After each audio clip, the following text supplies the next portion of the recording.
Nanawagan ng tulong ang mga residente ng isang barangay sa Ilocos Sur matapos magiba ng malalakas na alon ng kanilang seawall. Sa isa pang barangay sa lalawigan, perwisyo naman sa mga residente ang halos isang buwan ng baha.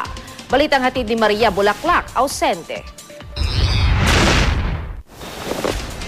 Mag-iisang buwan nang di humuhupa ang baha rito sa Barangay 4 sa Vigan, Ilocos Sur.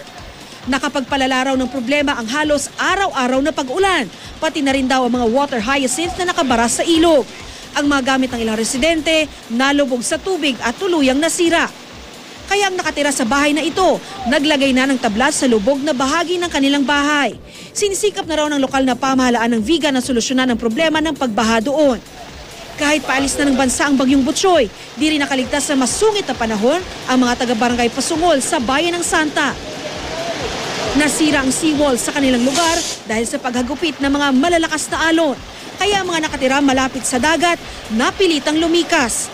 Maliban sa mga damit, bit-bit din nila sa paglikas ang mga alagang hayop.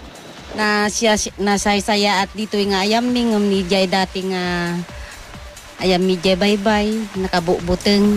Ang lokal na pamahalaan, nagtalaga na ng pansamantalang matutuluyan para sa mga lumikas. Pero hiling ng ilang residente at opisyal ng barangay, makapagpatayo sana ang gobyerno ng mas matibay na seawall para raw di malagay sa peligro ang mga nakatira malapit sa dagat.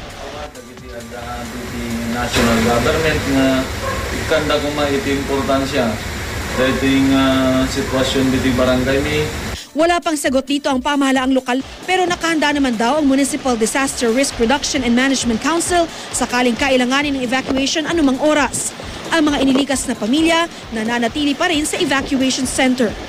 Maria Bulaklak, ausente, GMA News.